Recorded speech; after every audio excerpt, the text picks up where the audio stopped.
참석하게 만들려면 나한테 3억 원을 내놔라. 3억 원을 달랍니다. 결혼을 앞둔 아들을 향해 어머니가 한 말이라고 합니다. 3억을 달라. 어머니가 아들 결혼식에 참석을 하는 조건으로 내건 3억 원 때문에 이 모자 사이에는 법적 공방이 벌어졌다고 합니다. 아니, 엄마랑 아들이랑 무슨 일이 있었던 겁니까? 네, 지금으로부터 10년 전인 지난 2016년이었습니다. 아들은 당시 여자친구와 혼전 임신으로 갑작스럽게 결혼을 준비하게 됐는데요. 그런데 어머니는 아들의 결혼을 극구 반대하고 나섰습니다. 예. 결국 극심하게 갈등을 겪다가 연을 끊는 지경까지 이르렀는데 예. 아들의 결혼을 둘러싼 극한 갈등 속에요. 먼저 연락해서 손을 내민 건 어머니였습니다. 그런데 사과를 하거나 아들을 이해해서 연락을 한 게 아니라 결혼식에 참석하는 조건을 낼 겁니다. 바로 결혼식에 참석할 때니 3억 원을 주겠다는 공정증서를 작성해라, 이런 요구를 한 겁니다. 자, 결혼식에 참석을 한다는 거는 이제 많은 분들 앞에서 결혼을 허락한다는 얘기잖아요. 그러면 결혼을 허락할 때니까 3억을 달라? 엄마가? 아니, 근데 왜 3억 원이에요? 이게 사실 좀 이해가 안 가는 상황인데 이 문제를 공정증서까지 작성을 했습니다. 그런데 공정증서에는 결혼식 참석 대가로 3억이 아니라 뭐라고 썼냐면은 아들의 학원비로 지출한 돈.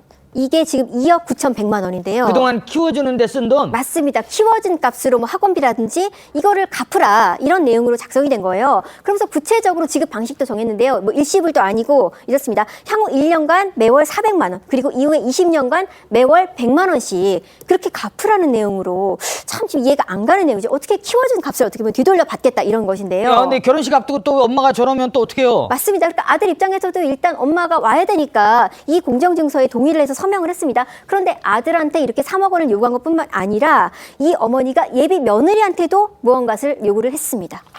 아들한테 3억 달라는 것으로도 부족했던 걸까요? 예비 며느리한테도 또 어떤 걸 요구했는데요? 바로 혼전 계약서를 작성해 와서 아들과 며느리에 이것도 작성해라, 이렇게 요구를 한 것인데요. 내용은 이렇습니다. 아내는 남편의 사회생활에 간섭하지 않는다. 그리고 시댁에 사는 동안 식사, 육아, 남편 수발은 아내가 모두 한다. 남편이 주는 생활비 내에서 소비하고 더 이상 요구하지 않는다. 산후조리는 친정에서 한다. 분가하면 부동산은 남편 명의로 한다 등의 내용이 있었다고 하는데요.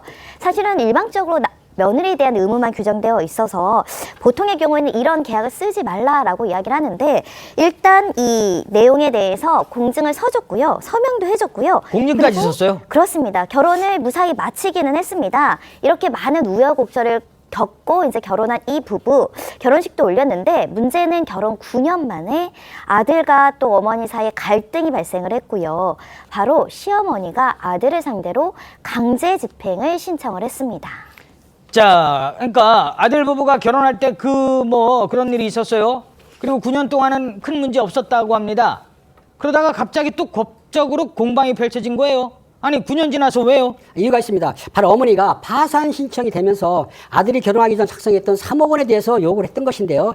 어머니는 지난해 1월에 법원에 파산 면책 신청을 했는데 파산 선고를 받게 된 거예요. 그러니까 이 아들을 상대로 해가지고 공정증서에 약정한 대로 2억 9,100만 원을 갚으라고 주장을 했는데, 알다시피 공정증서가 작성이 되면은 소송 없이도 강제집행을 신청할 수가 있습니다. 그러니까 결혼 9년이 시작되는데도 지났지 않습니까? 그런데 어머니가 3억을 요구하니까 아들 입장에서는 이 공정증서가 무효라면서 어머니를 상대로 강제집행을 허가하면 안 된다는 취지의 소송을 냈던 것이죠. 어허, 결혼하고 9년 뒤에 벌어진 모자의 법정 싸움입니다. 엄마와 아들 결혼 반대한다고 이런 일까지. 그래서 누가 이겼는데요? 결론적으로는 법원에서는 아들에게 손을 들어줬었고요. 일단 아들의 결혼식 참석 대가로 돈을 받기로 하는 약정은 선량한 풍속, 사회 질서에 반해서 무효이다, 이렇게 판단을 했고, 강박에 의해 작성된 것이라고 취소돼야 된다라는 주장을 이제 아들 측에서도 했었는데요. 결국 이 주장을 받아들여서 법원은 무효인 약정이다, 이렇게 판단을 한 것이고요.